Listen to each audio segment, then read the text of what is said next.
Welcome to World Insight, coming to you live from Beijing on CCTV News. I'm your host, Tian Wei. On today's program, a major makeover. Saudi Arabia announces an audacious plan to scale down its dependence on oil as the battle between top producers over the oil market intensifies and prices plunge to 13-year low. And rolling out the red carpet, the prestigious Cannes Festival kicks off in France later today with a glitzy lineup of stars and celebrated filmmakers. But China is visibly absent from the featured list. For decades, Saudi Arabia enjoyed steady growth and economic stability thanks to oil. But as global crude prices keep crashing, the kingdom is pushing for much-needed reform. In April, the country released a long-term specific plan, which is called Vision, to reorient the economy toward the private sector, away from its reliance on oil. Last Saturday, more changes were announced to meet the requirements of the new national plan. The long-standing oil ministry has been revamped and renamed the Ministry of Energy, Ministry of Mineral Wealth, and now headed by Khalid Al-Fali, who is a member of Deputy Crown Prince Mohammed's inner circle. A new Ministry of Trade and Investment has also been created, while some other ministries were merged and some scrapped. The name change of the ministries is to implement the 2030 vision. There are a lot of reform targets, which are mainly aimed at shaking off the reliance on oil. In the past, the industrial ministry is one side, while the oil ministry is another side. Too many departments caused a delay in cooperation. To combine them into one ministry will enhance working efficiency. Saudi Arabia's Vision 2030 plan was released this week. It is the brainchild of Deputy Crown Prince Mohammed bin Salman, said to be the king's favorite son, who is responsible for the kingdom's military and overall economy. So what exactly is Vision 2030 for Saudi Arabia? CCTV's Ahmed Koo sheds more light. Saudi Arabia's Deputy Crown Prince bin Salman is ready to get beyond the doom and gloom mindset about his country's future. It's those doubts that led him to quietly plan a restructuring of Saudi Arabia's economy and government, something he's been working on for the last 2 years. And his motivations for doing so are pretty clear. We have all developed an unhealthy oil addiction in Saudi Arabia, and this is dangerous and has hampered development in many sectors during the past years. In an interview with Saudi state television, he unveiled what he calls the Vision 2030 plan. It's meant to let the country, quote, live without oil by 2020. And it's obvious why. Falling global oil prices, down as much as 70% since 2014. Worse, the International Monetary Fund says it's not going to get much better anytime soon. 2016 is going to be a continuation of a low oil price environment, so we're going to see a further probably $100 billion or so in terms of lower revenues from oil exports. That's why the prince says Vision 2030 is crucial. The plan will create a $2 trillion sovereign wealth fund by stake in state-owned oil giant Aramco. The prince will use the money to diversify the economy by boosting mining and military manufacturing. He also wants to shake up the visa program and make it easier for foreign nationals to invest and work in his country. And in what may be considered a break from tradition, he plans to boost the number of women in the kingdom's workforce. Saudi Arabia's economy is already showing signs of stagnation, and 2016 is expected to see even slower growth. The prince faces a tough task ahead, but some say his fresh approach is just what the kingdom needs to wean itself off of oil. Ahmed Koo, CCTV. For more about the latest analysis of the changes going on in Saudi Arabia, I'm joined in the Beijing studio Ms. He Wenping, who is a professor and director of the African Studies at the Chinese Academy of Social Sciences. Welcome to our program. Meanwhile, in Jeddah, Saudi Arabia, we're having Mr. Ramal Khashoggi, who is the managing director of the Al Arab News. And meanwhile, in Washington, D.C., in the U.S., we're joined by Afshin Molavi, who is a senior fellow at the Foreign Policy Institute of the Johns Hopkins University School of Advanced International Studies. Gentlemen and lady, welcome to our program. One of the things that's very important to ask is what really motivated this latest round of reform? Is it oil only, Mr. Molavi? Well, I think certainly there's an oil element to it. I mean, after all, we've seen a 70% fall in the price of oil over the past 2 years. But I think these conversations have been had in Saudi Arabia over the past decade even. But I think, you know, what we saw over the past year is the Deputy Crown Prince really take up the mantle and decide to move forward with the kind of conversations we've been having and hearing in Saudi Arabia over the past 10 years over economic reforms and really push it forward. So it's not new. We take a look at some of the numbers when they talk about the oil. Some worry already about Saudi's ambition. According to a report by the global consulting company McKinsey, Saudi Arabia is the world's largest oil exporter and enjoyed a decade of prosperity thanks to a jump in oil prices between the year 2003 to 2011, from $30 to $110 per barrel. 90% of the country's revenue is derived from its oil export, just as being introduced earlier. Worldwide, 1 in every 8 barrels of crude oil come from Saudi Arabia, but oil prices recently cut. We saw that all over the world, and the country's revenue dropped by 23% in 2015. So how urgent is the task, Mr. Khashoggi, for Saudi Arabia to change and embrace reform? Will it be lasting?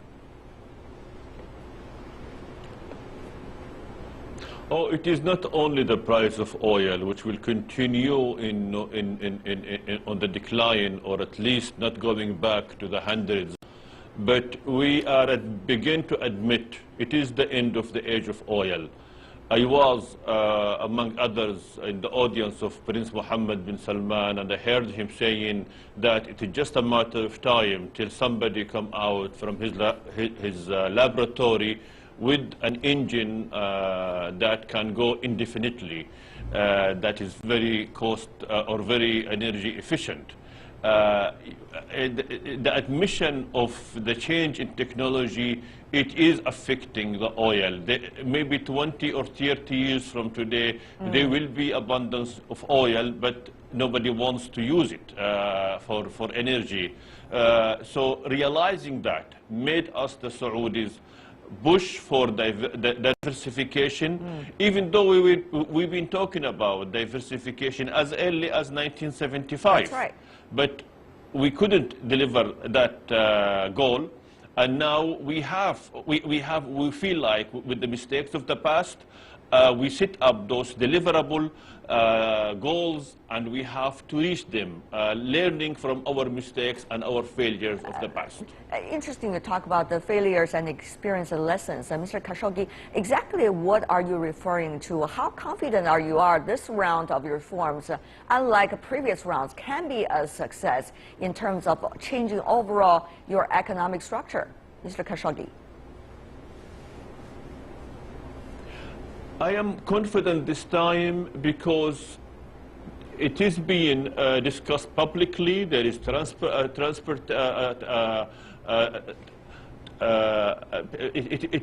government is opening up. The government is putting a KPI system. We in the media are monitoring the performance of the government. And now we also talk about even corruption in Saudi Arabia in various government levels.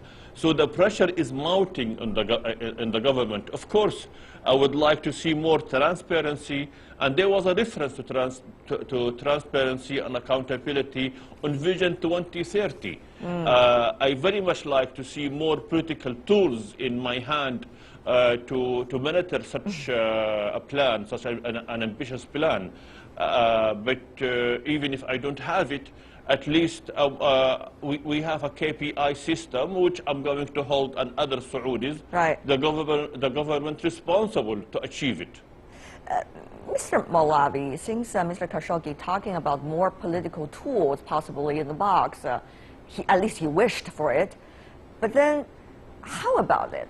I mean, this change, is following, I mean, the change of the economic structure, at least to talk about it, and the changes of the ministries, is following a series of reforms.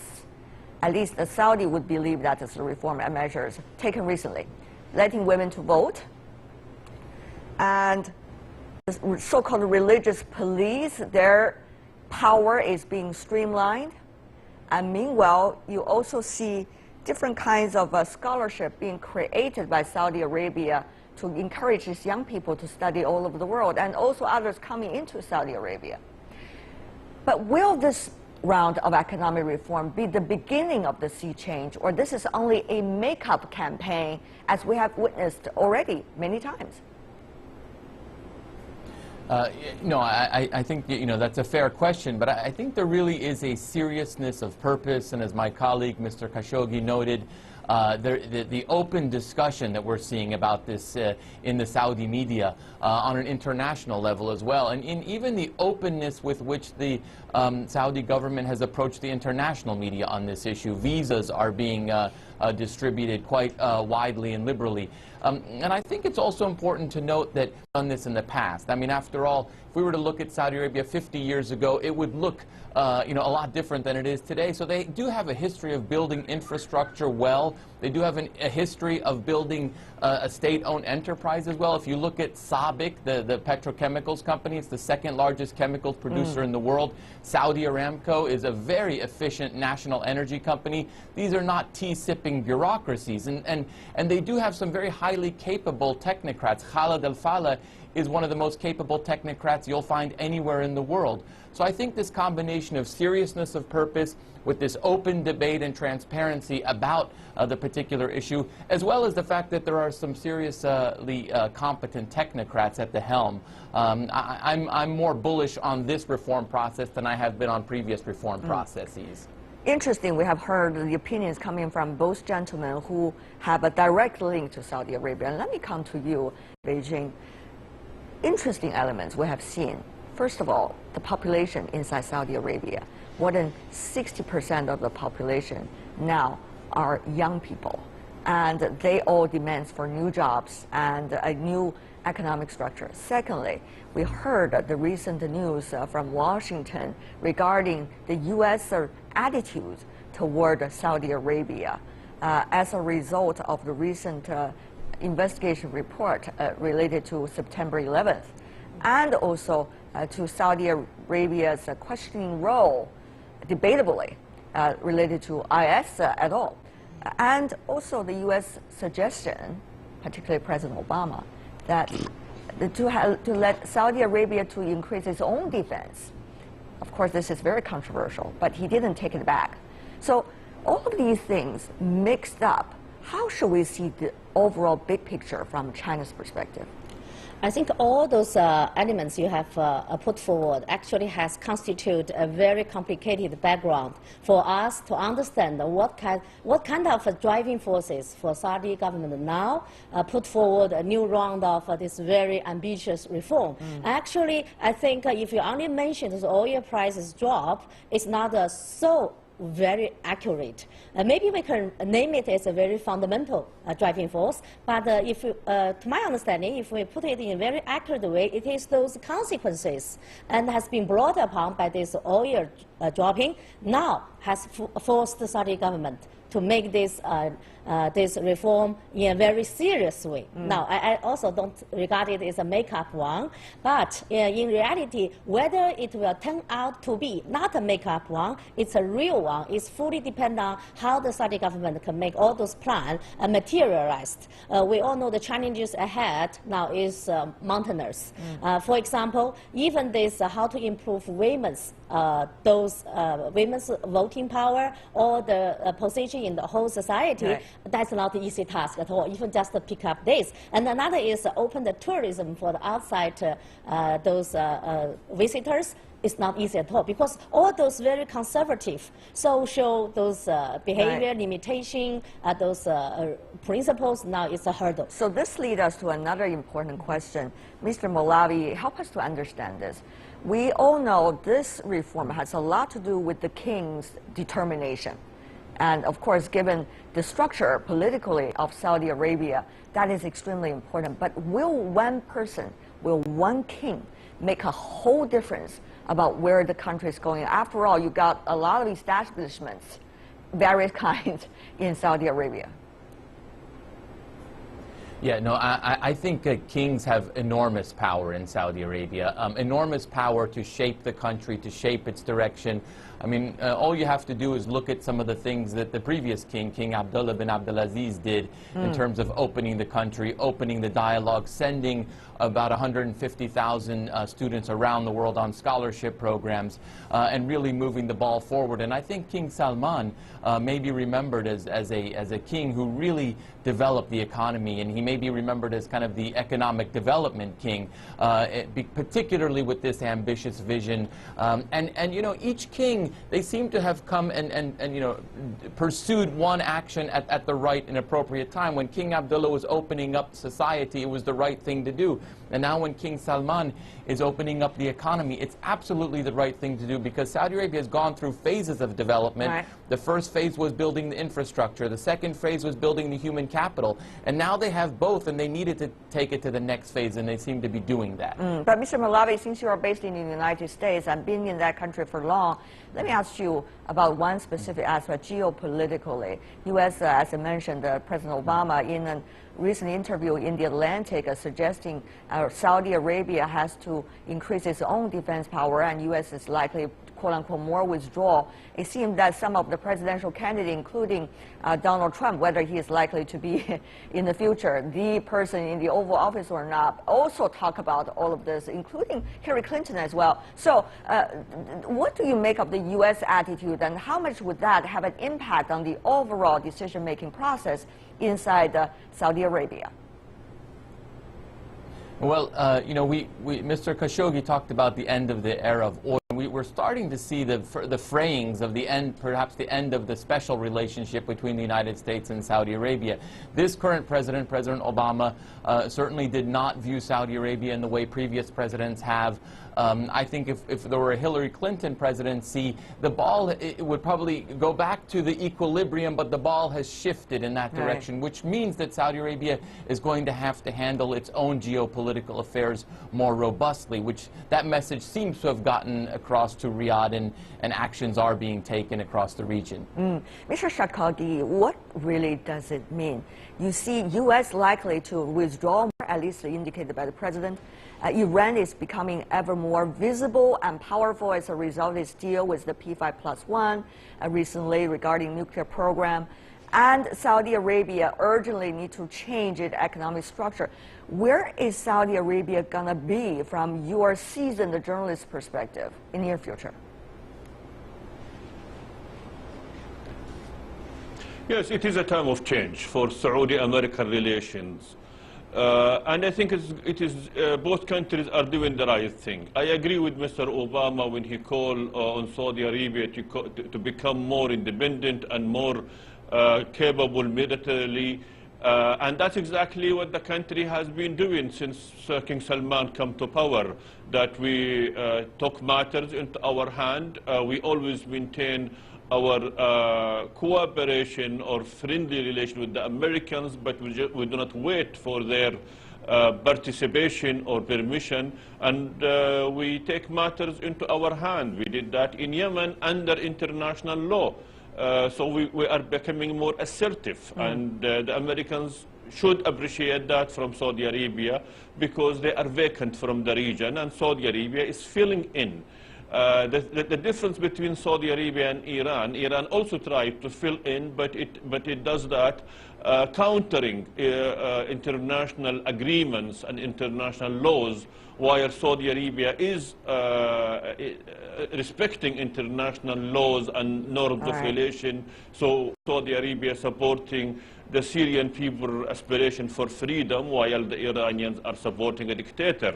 And the same thing in Iran. So you always find Saudi Arabia more in agreement with UN security resolutions contrary to Iran. we don't have an Iranian guest to counter-argue what you have just said, but it's very respectful that different sides express their opinions. Having said that, though, let me come back to you, Mr. Malavi, about the U.S.-Saudi relations.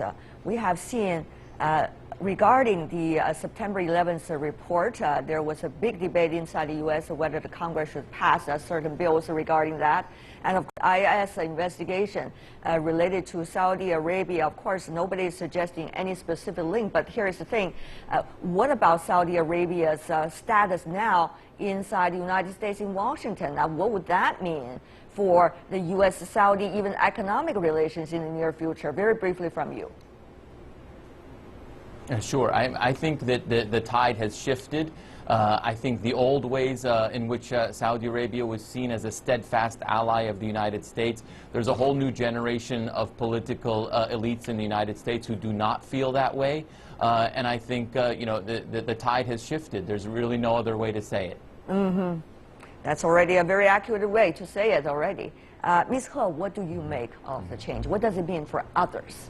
Well, I tend to regard this change as a guiding strategy for Saudi's way in the future. We will not see maybe until the 2030 all those initiatives mapped in that strategy will be materialized. Maybe that's not very realistic because a lot of challenges we have discussed already. But that's a guiding direction for Saudi. Turns itself into like a diversity economy. Also, he wants to develop itself, the military, those capability, because it's not saying President Obama called them to change. It's simply because Saudi has no alternatives. So it has to build on its own capacity to defend itself, to compete with Iran for the big power. Well, as to what it might mean when all of these changes happen, geopolitical, then it will lead it to another time to discuss further. But for now, thank you so much, the three of you, for joining us for this discussion. He Wenping here in Beijing, and also Rama Khashoggi in Jeddah in Saudi Arabia, and Afshin Molabi in Washington, D.C. for all of us. Thank you so much. Stay with us here on World Insight. We got our final segment coming right up. All glitz and glamour. The 69th Cannes Festival kicked off in France later today with an A-list lineup of stars and celebrated filmmakers. But China, the second largest movie market, remains noticeably absent, at least in the film lists.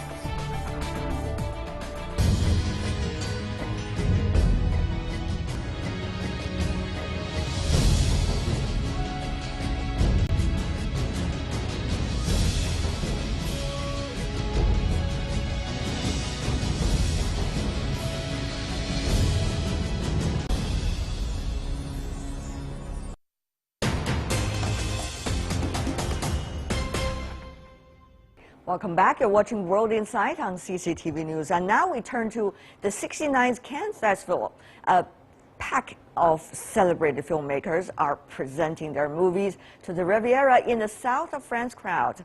However, China is visibly absent from the event.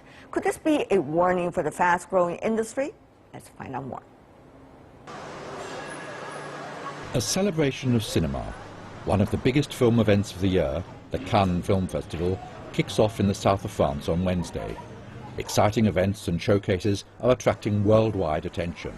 We're happy. We have seen 1,800 films. Among them, we picked up a selection of 50, 60 movies, and among them, 21 for competition. And for what we saw, I think we got the best. One country is visibly absent from the Cannes lineup this year: China, the second largest movie market in the world. China is not only absent from jury duties, it is also absent from all the categories of the festival. 17 Chinese films have taken home a Cannes Award since the Chinese production first gained recognition at the 28th Cannes Film Festival in 1975. Hong Kong-based film critic James Marsh believes that many Chinese filmmakers have been able to deliver poignant films about the country's painful past, but critics want to see something current.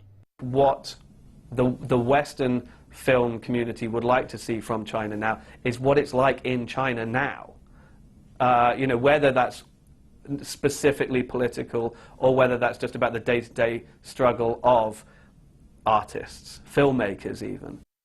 China's box office grew an astonishing 48.7% in 2015, reaching a record of $6.8 billion. Domestic films accounted for nearly 62% of revenue this year.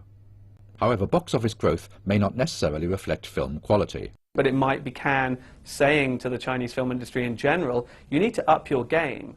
You know, it's no good being commercially successful. If you want to be considered artistically important and artistically relevant, you need to produce something with a little more substance. As the country looks to boost its film industry and surpass North America as the largest movie market in the world, it no doubt still has a long way to go.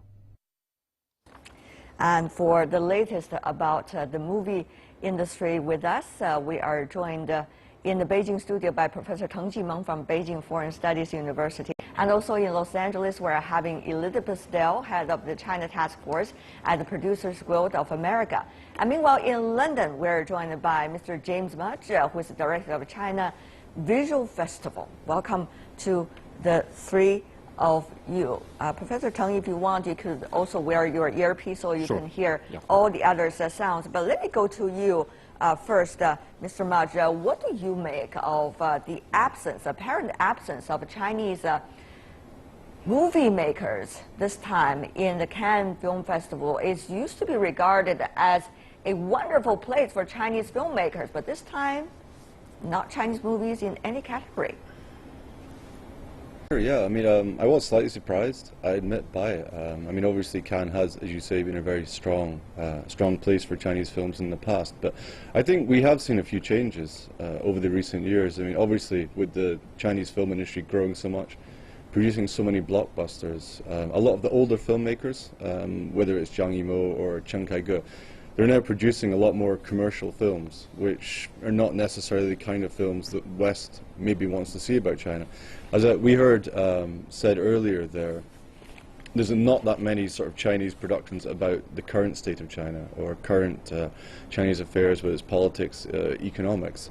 And a lot of the Chinese films are still sticking to subjects in the past. And also at the same time, I think Cannes itself is changing. It's now much more of a platform for the Hollywood side of things and the glamour. You see, if you look at Cannes now, a large part of the coverage is focused on the Hollywood stars there, rather than so much some of the other films from around the world. So I think you're seeing a couple of different factors happening there. The fact that Chinese films are not really dealing so much with the kind of current or cutting edge or the Western image of what they would like to see China dealing with is definitely very important. What do you make of it, Professor Teng, here in Beijing, of what Mr. Mudge explained?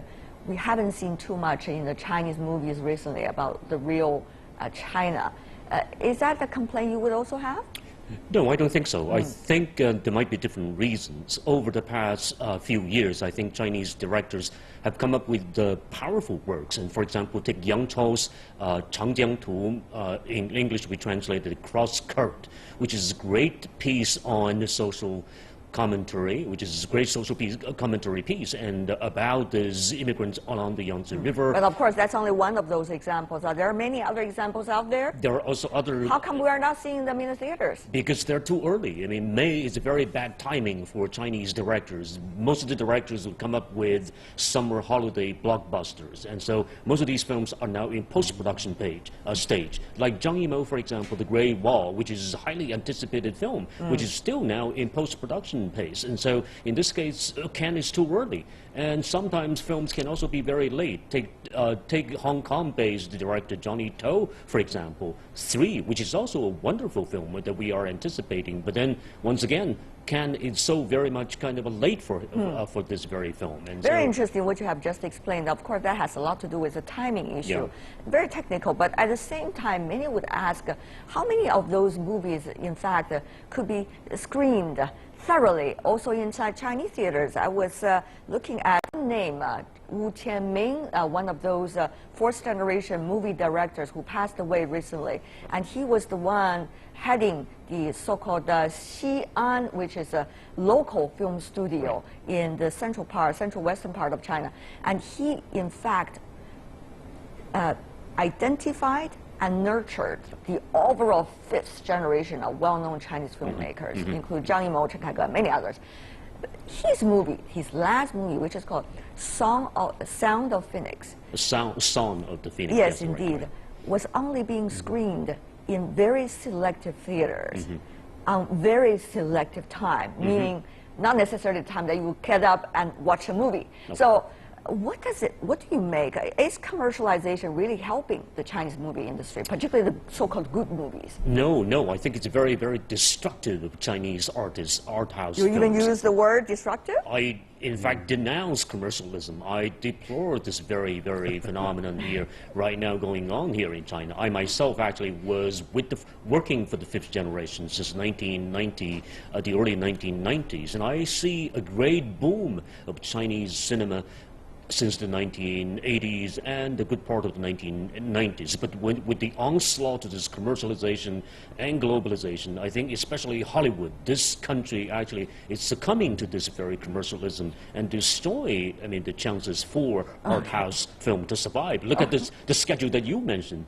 I mean, sometime early in the morning, like 8 o'clock and 10 o'clock. And for the rest of the good timing, the good time slot that is slated for these commercial blockbusters. Right now, for example, the Hollywood blockbuster Captain America Civil War is now raging across the country. You know, you are on the way doing commercials for them now, promotion for them now, when you're mentioning all of these names. I hope not. I hope not. Let me go to Miss Dell inside the U.S. She probably would have a very different opinion from what you have just said, Professor Tang. Miss Dell, you're listening very attentively. Well, I actually, I mean, I understand the conflict with art houses sort of losing out to commercial product. I think China's in a very different place than the U.S. You know, the U.S. has a real saturation of theaters. We have a huge number of movie theaters for the number of people, and I think that when you get to that point, you have room for a lot of diverse audiences to find space in a theater, and you know, to have art house cinemas as well as you know, big multiplexes with 20 screens. And I think part of the difficulty that the growth curve that China's in right now is that there's a real lack of movie cinemas. For all that they're building new ones every day, then you know, there still isn't the saturation, there isn't the number of cinemas that allows for some cinemas to have Captain America in them and other cinemas to have Song of the Phoenix, and to there be enough in every given region that different audiences can find what they need. And instead it ends up being only the movie that the most number of people want to see is available. This is a very interesting thing because Mr. Maj, if you understand the Chinese movie, you would see its process of developing, particularly on the international stage. At the very beginning, it is the art house, after reform and opening up, art house movies conquering the world, demonstrating the artistic level of Chinese movie industry. Only after that, that big Hollywood blockbusters began to pour into China together with movies from elsewhere. But at the same time, the government is having limited time slots for blockbuster and foreign movies, try to protect the domestic movies. The domestic movies being protected at this moment mainly, and encouraged mainly, are commercial movies, which is nothing to complain about. But what do you make of this very interesting process that Chinese movies have been developing, which is quite different from all the other markets? You see other markets maturely come into what it is, with all of these factors grow at the same time, but it's a very different story. Well, sure, yeah. I mean, a large part of that, certainly the way the Chinese films are received in the West, comes down to language. A lot of the time, rightly or wrongly, usually wrongly, anything with subtitles is seen as an art house film or an independent film or something which is not necessarily commercial, just because a lot of Western people are still not used to subtitles. So yeah, the first sort of waves of Chinese film which people in the West were used to were the sort of more ones which were considered artistic. And yet now the commercial films from China, it's harder to find a home for them in Western cinemas for Western audiences because of subtitles. But at the same time, you are seeing whereas in the West, yeah, as we've heard there, you have a much more of a diversity of types of cinema. And there's a lot more room in the industry at the top, or the the higher sort of commercial end for the big Hollywood films. Right. And the trickle-down effect of the the sort of more prestige productions, the independent productions, art house productions. There's a lot more room for them, and studios are more willing to make those kind of films, as well as fund more independent projects like that. Whereas in China, those kind of projects don't really have the same kind of distribution network, the kind of screening network in China. But you are gradually starting to see more and more of these films playing around Europe. I mean, aside from Cannes, I was at Berlin and Rotterdam this year, and there was very strong showings of Chinese films there. I see. I think Cross Currents might have played there. So there was a lot of these younger Chinese, more independent directors playing, which is fantastic. And I've met quite a lot of sort of younger Chinese. It is not rare that you see Chinese movie makers bringing their own movies to the international film festivals. In fact, that's one of the ways they got their movies heard, both internationally and then come internally into China. Earlier, we have been playing some of the scripts on the screen, coming from Farewell to My Concubine, a movie made by Mr. Chen Kaige, more than a decade ago. Think about it. Mr. Tang, Professor, I know you were also playing a role in it, Professor, in the movie. But of course, those days when making a movie, it's very different from making a movie these days. What do you make of this comparison? If we can play a little bit excerpts from that interesting moment in which you were playing a role. You can see me in that. If our producer got the tape. But for now, let me ask you, Professor Tang, how would you compare the environment and the circumstances in which the movies are being made these days? Is this the current situation you are, in a way, as a professor and as someone who's been with the Chinese movie industry for long, like to see? Well, see, back in the past, especially back in the 1980s and even the early 1990s, and take Farewell, for example, it was a studio production. It was a studio, it was the Beijing Film Studio that's in charge of the whole production. In this case, I think that it was a state-owned, state-run studio in charge of film productions here in this country, and with a little bit of kind of a commercial productions with the fundings from private individuals and private entrepreneurs and even foreign companies. But what I see right now is a situation where commercialization prevails, and in a sense oppress and suppress the possibility of independent art house films. Look at these young art house film directors. I mean, the so-called the post-sixth generation films, who mostly focus their attention making documentary films and also the short artistic shorties.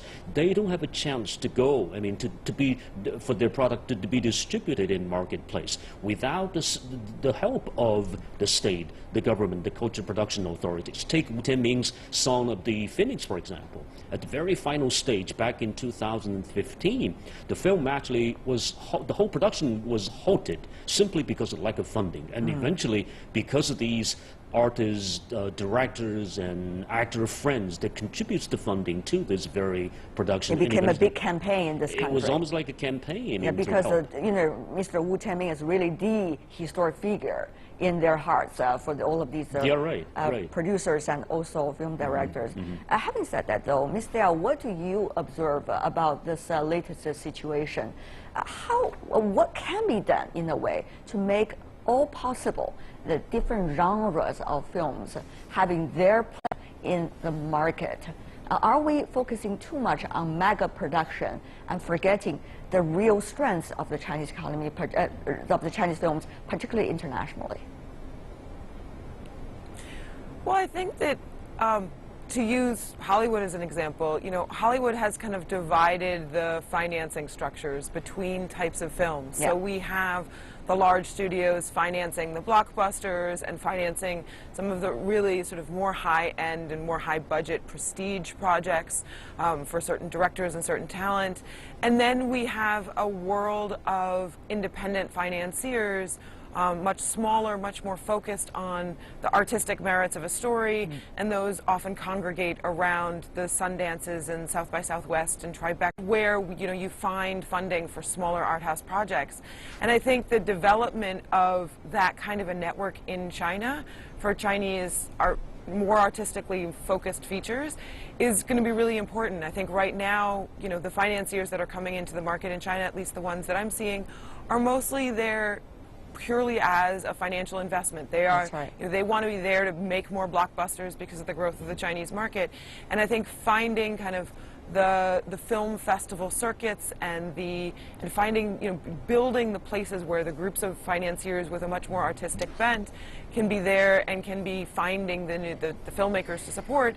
That's going to be really integral to getting more of those artistic projects produced. And before we go, Professor Tang, I want to ask you another question, which is, we talk about China's movie back in the 80s and early 90s making its way into the international audience.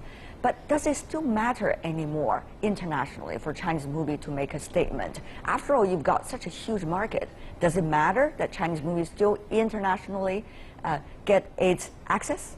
No, I don't think so. I don't think it matters. I mean, if I can recall a most recent meeting with James Seamus, producer of Crouching Tiger, Hidden Dragon, he says, "Why bother overseas market? You have such a sizable market." But what do you think? And I agree, I totally agree. I think we have such a sizable market. Tell good stories, make good films for our audiences. Look at India, for example, and in Bollywood, making films mainly for the Indian audiences. And what about China? How can we do this here in China? We have basically a growing, I mean, every day, basically, kind of a market size. And so make good films for the Chinese audience. As long as they are good films, they will make sense in China, and they will also make sense internationally, despite the language challenges. Absolutely. Thank you so much for the three of you, Professor Tang Jimeng, Elizabeth Stell, and James Mudge. You are really encouraging me after this discussion to go back to the theaters and check out whether there are more interesting titles. Thank you so much. And that is all the time we have for today. If you'd like to see more of a program, visit our website. Just type in World Insight, CCTV News into your search engine. You'll be able to find us. Or you can also check out our YouTube channel. From me, Tian Wei, and everyone at the World Insight team, thanks for watching, and tune in again tomorrow for more insights from across China and around the world. Good night.